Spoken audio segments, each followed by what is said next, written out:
5th. I'd like to call the meeting to order. Consideration of the minutes of 12/8/2011. Is there any questions, additions, or changes? Move to approve the minutes. Is there a second? I'll second. All in favor? Aye. Item 3 is Resolution 1201, approving Cedar Ridge Apartments Housing Rehabilitation Project, 72-unit affordable housing, family housing, 1401 Namacoggin Street, Dominion Development and Acquisition, LLC. Mr. Darnold. I'd like to welcome Mr. Ron Mell from Dominion Development and Acquisition. The responsibility of the Plan Commission under a potential bonding program through the Housing Authority is for the Plan Commission to approve the project. Cedar Ridge Apartments, this is I-94, Carmichael Road, Hanna Road, and Namacoggin Street. This is the Cedar Ridge apartment complex made up of two 36-unit buildings. What the Dominion is proposing is renovation of the project. Also, there's acquisition involved in it. They're asking the Housing Authority to provide revenue bonding for it. There's no obligation to the city as far as repayment of the bonding here through the Common Council or the Housing Authority.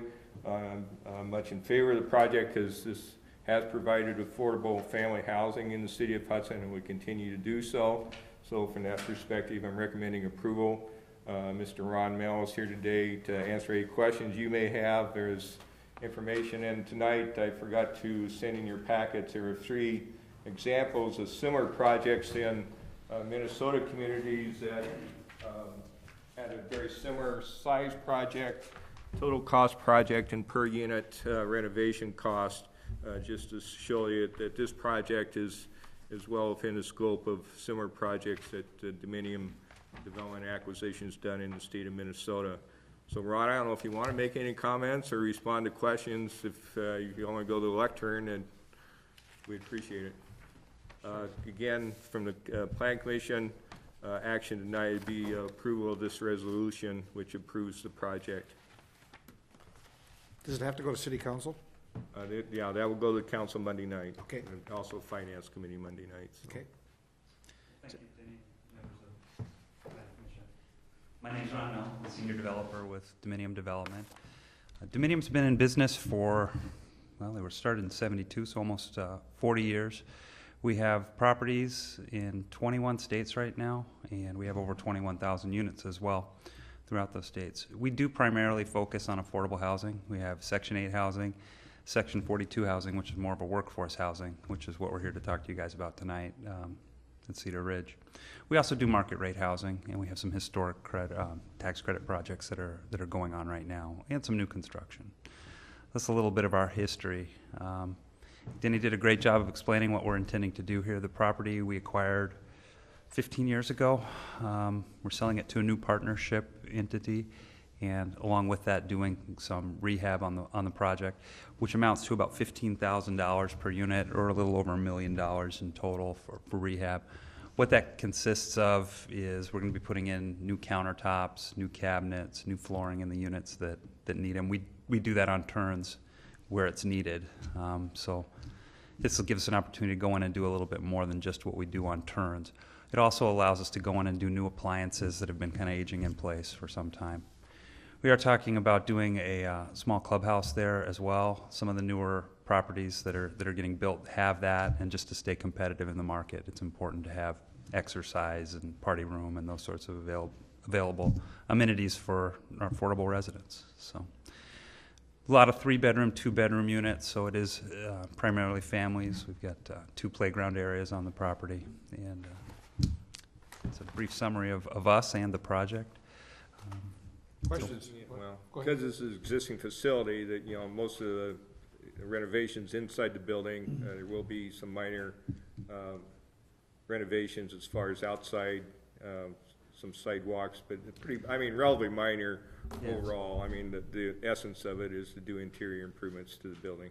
That's right. A majority of the work is for the interior of the units. There is some brick spalling and some aprons and things in front of garages that are starting to deteriorate because of water pooling, so we'll be doing gutters and that sort of thing. Yes, sir? I have a couple questions. when you do a renovation like this, it's really, you should be calling it an update one. That'd probably maybe be a better word. And does sure. that affect the rental rates of it? And then number two, my question, noting the age of the property, roofs, windows, all that stuff, or is that none of our business here? But I'm just curious about it. It would seem that Yeah, the timing might be correct for, new roofs and new windows and those sorts of things. I don't know. Yeah, Out of no, line. no, you're correct. We always look at what the capital needs are as opposed to just items for, improving the interior of the units. On this property, we do have one roof that we're considering doing some work on or replacing. So the windows in this property are not in a condition where they need to be replaced. They're in good shape. But we absolutely do look at all those capital needs when we do it and put together our scope of work. And then rent, what does it do with your investment here? Does that change it? Does Yeah, that- what well, does rents are that do? capped because it's a 60% area median income and it's qualified. We will be raising rents a little bit on the units, probably about $50 per unit, and we're seeing that being consistent with what's going on in the market. Right behind us, we have a new townhome, Section 42 development that's getting similar rents, so with the updates, that is something that we'd be looking to do. Is it fully occupied, these buildings that you have? They have been, over the last 4 years, averaging about 2% vacancy, which is very low. Within the last 2 months, November and December, we did see an increase in vacancy. But if you look over the average, we're seeing that on all of our properties during those months. So on average, it's Thank you. staying very full. Thank you. Yes, sir. Any other questions? I move for approval. Okay. And I will second. Any other discussion? Kevin, you have anything? Okay. All in favor? Aye. Aye. Opposed? Motion carries. Thank you very much. Thank you. Anything else for future agenda items? We talked about, on the 26th is the Chamber Awards Banquet. Typically, there's 2 or 3 planning committee members that may want to attend that, so we'd move that meeting to your 24th or 31st. Right now, there's 4 that can make it on the 24th, 3 on the 31st. Fred's work schedule is a little uncertain, so he's not sure. So right now, we'll tentatively look at possibly scheduling it for the 24th. I'll watch. The reason I kind of want to try to zero in on a date, we're looking at the U-Line project potentially coming in for review. That'd be the first review. We do want to conduct 2 reviews, make sure the concept and so forth is to our liking, so we can move them ahead also. So with that, I'll tentatively schedule it for the 24th, but I'll also kind of watch the calendar. If the U-Line project doesn't move ahead, then we might be able to adjust that maybe a week later, or to fit that. So. Can we do it the 23rd, or you don't want to look at it? Well, I'll send out an email and everybody responds. Is it a singular item, Denny? I don't know. I mean, some other items could come in, and also I think what we will have back is the conditional use permit on the garage up on the corner of 3rd and Vine also. 23rd's a council meeting. Oh, okay. Sorry, I didn't. No, that's fine. So I'll kind of look at it dated 24th as a tentative date, but depending on when the applications are made and where we have a meet on that specific night or not. Move to adjourn. Is there a second? Second. All in favor? Aye. We're adjourned. Thank you very much. 8 minutes. Pretty good.